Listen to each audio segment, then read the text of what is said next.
नमस्ते भाई और बहनों, डीएम एस्ट्रोलॉजी में आप सभी का स्वागत करता हूं। आज का विषय है आप सभी को कैसे सुखी बनाया जाए, आप सभी के पास कैसे सुख, समृद्धि, वैभव आए। ये सभी के लिए वैभव लक्ष्मी योग बहुत महत्वपूर्ण है। जिनके कुंडली में है वो तो इसको भोगते ही है, जिनकी कुंडली में नहीं है उनको भी मैं आज बताऊंगा कि वो भी कैसे अटूट संपत्ति, वैभव ये सब पा सकते हैं। कोई चीज़ों का सीक्रेट नहीं रखा है, सब चीज़ें शास्त्रकारों ने बता दी है, बस आपको उसको फॉलो करना है, बस उसका अनुसरण करिए और पाइए। अब ये जो वैभव लक्ष्मी योग है या वैभव योग जिसे कहते हैं, ये शुक्र द्वारा होता है। हम सब जानते हैं कि शुक्र जो है वो समृद्धि का, सुख का, आनंद का, उत्साह का, हमारी जीवन शैली का और कंफर्ट का, जिसे हम आरामदायक जीवन कहते हैं, वो सभी हमें शुक्र के माध्यम से मिलता है।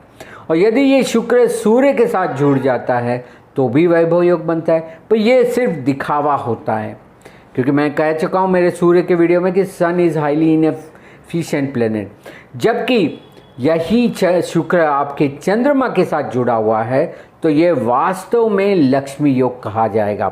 वास्तव में आपको सुख, समृद्धि, आनंद, खुशी, जीवन शैली और आपको जो कुछ भी चाहिए वैभव विलास वो आपको दे सकता है। शुक्र तो हम जानते हैं कि समृद्धि है, सुख है, भोग विलास है, ये सब का कारक है, आनंद का, प्रमाद का है, यात्रा, मुसाफरी और एन्जॉयमेंट का है। जबकि चंद्रमा है वो हमारी भावनाओं, हमारी जो इमोशंस है इससे जुड़ा हुआ है, हमारी जो संवेदना है उससे जुड़ा हुआ है। जब ये दो चीज़ मिल जाती है तो हम उसका तृप्त आनंद पा सकते हैं। अब देखिए, बहुत सारे के पास सुख तो होता है तो भोग नहीं पाते, और किनके पास मन अच्छा होता है तो उनके पास सुख, वैभव विलास की चीज़ें नहीं होती है। और इसी के कारण आदमी अपनी इच्छाओं को पूरी नहीं कर सकता है और वो मोक्ष को नहीं पा सकता है। यदि मोक्ष को पाना है तो हर इच्छा को पूरी करना पड़ता है। यह भी एक इच्छा ही रह जाती है बहुतों के जीवन में कि हम कब सुखी होंगे, हम कब समृद्ध होंगे, हमारे पास अटूट संपत्ति, वैभव, विलास, जीवन शैली और सुख के सारे साधन कब मुहैया होंगे। तो इसी के लिए यह वीडियो बनाया। अब देखिए, ये चंद्र और शुक्र यदि आपकी कुंडली में साथ में बैठे तो आपके कुंडली में यह योग है। अब देखिए, यह अगर वृषभ राशि में है, क्योंकि वृषभ राशि शुक्र की स्वयं राशि है और चंद्रमा की उच्च की राशि है, तो यह योग बहुत बलवान हो जाता है। वैसे 4 राशियों में अगर ये आपका चंद्र शुक्र साथ में यदि इन 4 राशियों में बैठा है तो आप मान भी नहीं सकते कि आपके पास कितना वैभव विलास आ सकता है। एक तो है वृषभ राशि में, एक है आपकी तुला राशि में, क्योंकि वहाँ शुक्र स्वग्रही होता है, चंद्रमा शुभ होता है। एक होता है कर्क राशि में जो चंद्रमा की स्वयं की राशि है और शुक्र भी इसमें अच्छा फल देता है। और चौथी होती है वो होती है मीन राशि। मीन राशि गुरु की राशि है जहाँ शुक्र उच्च का है और गुरु भी शुभ फल देता है, चंद्रमा भी शुभ फल देता है। तो इस तरह से यदि आपका चंद्र शुक्र साथ में है और यह वृषभ राशि में है, तुला राशि में, कर्क राशि या मीन राशि में, तो आप श्रेष्ठ फल जीवन में पा ही रहे हैं। आप देखिए, कोई भी संपत्तिवान और अच्छी जीवन शैली जीने वाले के पास यह योग होगा इसी राशि में, या आपके कुंडली में यही योग चंद्र शुक्र साथ में बैठे केंद्र या त्रिकोण में, मतलब कि 1, 4, 7, 10, 5, 9 भाव में बैठे, तो भी आपको उनकी दशाओं में, उनके गोचर में और सदा आपको ये फल मिलता रहेगा। यदि यह योग दूसरे, तीसरे और 11वें भाव में, तो आपको उसको उत्पन्न करना पड़ेगा। एक सामान्य जीवन शैली से आपको उठ के ऊपर की जीवन शैली तरफ ये ले जा सकता है। और यदि यह योग आपके 6ठे, 8वें, 12वें भाव में है तो आपको यह नुकसान करा सकता है। आप शायद वैभव, विलास, जीवन शैली होगी, पाएंगे, पर एक दिन ये सारा खत्म हो जाएगा, शून्य हो जाएगा और आप कहाँ से कहाँ हो जाएंगे। राजा से रंक तक भी ये ले आता है। तो ये 6ठे, 8वें, 12वें भाव में अच्छा नहीं होता है। उसका भी आपको उपाय भी बताऊंगा कि इसको कैसे रोका जा सकता है। तो इस तरह से अगर ये योग साथ में बैठा है, दोनों एक ही राशि में बैठे और वो अगर तुला, वृषभ, कर्क और मीन राशि है तो बहुत श्रेष्ठ फल मिलेगा। और यदि ये केंद्र त्रिकोण में बैठा है तो शुभ फल मिलेगा। 2, 3, 11वें भाव में तो अपनी मेहनत से बना लेंगे, और यदि 6, 8वें, 12वें में तो ये अशुभ होगा। अब क्या होगा कि यदि आपकी कुंडली में चंद्र और शुक्र साथ में बैठे हैं, ठीक है, ये दोनों एक ही भाव में बैठे हैं, और जब चंद्रमा इससे गोचर में से जाएगा, आपकी चंद्र और शुक्र मान लीजिए कि कर्क राशि में बैठे, तो महीने में चंद्रमा एक बार कर्क राशि से जाएगा, तब यह योग आपका महीने में 2 सवा 2 दिन के लिए जागृत हो जाएगा। इस समय आपको क्या करना है यह भी मैं बताऊंगा। ये एक आनंद का, वैभव, विलास पाने का एक आपके पास योग बन गया, क्योंकि दशा आना है गोचर में तो ये जुड़ा। यह साल में, पूर्ण वर्ष में एक बार शुक्र भी उस राशि में आएगा, कर्क राशि में एक साल में एक बार तो आएगा। तो या हर महीने 2 सवा 2 दिन, या वो भी आपका मिलके वही 30 दिन हो जाएगा पूरे साल में, और या पूरे साल में एक बार शुक्र जब उस राशि से भ्रमण करे, जिस राशि में आपके चंद्र शुक्र बैठे, उस पूरे महीने में आपको यह वैभव योग का योग बनता है, और आप उससे वैभव लक्ष्मी से अच्छा सुख प्राप्त कर सकते। अब ये तो इनके लिए हुआ जिनके लिए चंद्रमा और शुक्रमा साथ में बैठे। अब यहाँ पे बहुत सारे लोग होंगे या मुझे नीचे कमेंट में भी लिखेंगे, भाई हमें तो ये योग ही नहीं है, हम क्या करें। उनके लिए भी बता देता हूँ कि जब चंद्रमा, अब देखिए ये सभी के साथ हो सकता है कि चंद्रमा तो 12 राशियों में पूरे महीने में घूम जाएगा। आपकी शुक्र की राशि कौन सी है, आपकी कुंडली में शुक्र किस राशि में बैठा है, धनु राशि में बैठा है, तो चंद्रमा जब धनु राशि में आएगा तो ये उस समय पे गोचर में एक दोनों इकट्ठे होंगे। आपके जन्म के शुक्र के ऊपर चंद्रमा का प्रभाव आना लगेगा। ये महीने में हर एक को कुंडली में योग बनेगा।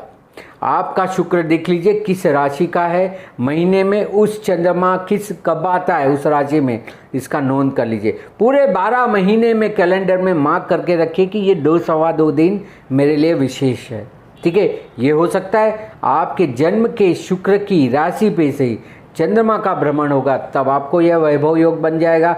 या उलट आपके साल में एक बार आपकी चंद्रमा की जो राशि है, सपोज आपकी चंद्रमा की कुंभ राशि है, चंद्रमा आपकी कुंभ राशि में, तो पूरे साल में एक बार शुक्र कुंभ राशि से भ्रमण करेगा 28, 29 या 30 दिन के लिए, मान लीजिए महीने के लिए। तो साल में एक पूरा महीना शुक्र उस राशि से भ्रमण करेगा जहां पे आपका चंद्र बैठा हुआ है। यह भी ये योग बना देगा कि जन्म के चंद्र के ऊपर गोचर का शुक्र भ्रमण कर रहा है। तो हर महीने 2 सवा 2 दिन शुक्र, जन्म के शुक्र के ऊपर से चंद्र का गोचर जाए, या साल में एक बार एक पूरा महीना जब आपके चंद्र के राशि पे से गोचर में से शुक्र का भ्रमण हो। यह समय आप जरूर नोंद करके रख दीजिए अपनी डायरी में कि ये 2 सवा 2 दिन मेरे लिए विशेष है। इस समय में मैं सिर्फ लक्ष्मी की, वैभव, विलास, सुख की कामना करूँगा। तो ही आप इसको देखिए, ये सारी चीज़ें बीज होती है, आप जैसे बीज बोएंगे वैसे फल पाएंगे। तो इसलिए अगर बीज सही समय पे डाल देंगे तो आपको सालों साल तक आपको कभी भी धन की कमी नहीं होगी और आपके वैभव विलास में उत्तरोत्तर वृद्धि होगी। देखिए, जिनके कुंडली में चंद्र शुक्र है उनके लिए तो है ही ये योग, पर नहीं जिनके, सभी के लिए जब कभी उनके शुक्र की राशि से चंद्रमा का भ्रमण हो या चंद्रमा जिस राशि में बैठा हो उससे गोचर में शुक्र का भ्रमण हो, यह दोनों समय महीने में 2 सवा 2 दिन और साल में एक पूरा महीना।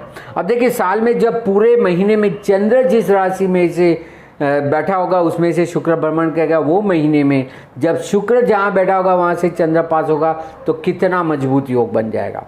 तो वो आपको देखना है, मार्क करके रखना है और उसका आपको ज़्यादा से ज़्यादा इस्तेमाल करना है। अब देखिए करना क्या है उस समय पे। तो ये जो 200 सवा 2 महीने दिन मिलते हैं या एक पूरा महीना मिलता है, उस समय पे आपको माता लक्ष्मी का ध्यान करना है या महालक्ष्मी का पूजन करना है। जैसे महालक्ष्मी के बहुत सारे मंत्र है, कमला कमला है प्रसिद्ध, वो एक मंत्र है। लक्ष्मी जी का मंत्र है। पद्मावती देवी, माता पद्मावती भी लक्ष्मी की देवी मानी जाती है, उसकी उपासना करें, उसकी पूजा पाठ करें या अपनी कुल देवी की पूजा करें। ये सारी देवी, क्योंकि शुक्र वो फेमिनाइज एनर्जी है और चंद्रमा भी फेमिनाइज मतलब कि स्त्री गुण है उनमें। तो ये चंद्र शुक्र का योग जब वातावरण में बने, गोचर में बने, तब भी करें, या आपकी कुंडली में यदि चंद्र शुक्र साथ में बैठे तो सदा नित्य आप देवी उपासना करें, महालक्ष्मी की पूजा करें, लक्ष्मी जी की पूजा करें, पद्मावती जी देवी की करें या अपनी कुल देवी की करें। इनका नहीं करना है तो आप शुक्र के जाप करें, ओम वस्त्रामे देहि शुक्राय स्वाहा या ओम शुक्राय नमः, ये आप कर सकते हैं। या चंद्रमा के जाप करें, ओम सोम सोमाय नमः। ये सारी चीज़ें आप जब करते हैं तो आप अपने शुक्र को, अपने चंद्रमा को जागृत करते हैं और इससे यह वैभव योग बनता है। और आप 1 महीने 2 महीने 4 महीने प्रैक्टिस करके देखिए और देखिए आपके जीवन में क्या परिवर्तन आता है। ये सबसे अच्छा आसान योग है आपको जीवन में अटूट संपत्ति, वैभव, विलास, लक्ष्मी, प्रसिद्धि, समृद्धि, सुख, वैभव, ये सब भोगने का अच्छा योग बनता है। उसके साथ साथ आप जो कुंवारिका होती है, जो कन्या होती है, बालिका होती है, जो 11-12 साल की जो होती है, उन सभी को भी यदि आप रेशमी वस्त्र देते, सफ़ेद रेशमी वस्त्र, सफ़ेद चंद्र का है और रेशमी शुक्र का है, अगर सफ़ेद रेशमी वस्त्र का भी आप दान करते तो भी आपका चंद्र शुक्र बलवान होता है। या उनको कोई भी सुगंधी या कोई भी उनके उपयोगी चीज़ें या सौंदर्य की चीज़ें, जैसे बिंदी होती है, बुट्टी होती है, नाक की होती है, छूक होती है, ये सारी जो श्रृंगार की चीज़ें, उसका भी आप उनको अगर दान करते हैं कुंवारिका को तो भी बहुत अच्छा फल मिलता है। तो किसी भी तरह से आप देवी को प्रसन्न करना है, चाहे वो महालक्ष्मी हो, लक्ष्मी जी हो, पद्मावती हो, कुल देवी हो या आपके खुद का शुक्र और आपकी कुंडली का स्वयं चंद्रमा, इसको आप जागृत करेंगे तो आपके जीवन में आप देखिए कितना सुख, संपत्ति, वैभव आपको मिल सकता है। तो यही अटूट संपत्ति, वैभव, लक्ष्मी योग बनाने के लिए, उसका विशेष फल पाने के लिए यह वीडियो बनाएं। आशा रखता हूँ आप इसका सबसे ज़्यादा से ज़्यादा इस्तेमाल करेंगे, लोगों को भी बताएंगे। इसी तरह की मार्गदर्शन के लिए या ज्योतिष परामर्श के लिए यहाँ पे दिए हुए व्हाट्सएप नंबर पे आप मुझे संपर्क कर सकते हैं। मेरे फेसबुक या इंस्टाग्राम में मुझे फॉलो कर सकते हैं, DM एस्ट्रोलॉजी या धर्मेश मेहता पे, या मेरी चैनल जो है उसको सब्सक्राइब कर लीजिए, लाइक करें, शेयर करें ताकि अन्य को भी ये लाभ मिले, और बेल आइकन दबा के रखिए ताकि इस तरह के वीडियो जब भी मैं अपलोड करूं तो आप उसको देखें और ज़्यादा से ज़्यादा लाभ लें। आपका जीवन सुख समृद्धि से भरा हो, यही कामना के साथ धन्यवाद, नमस्कार।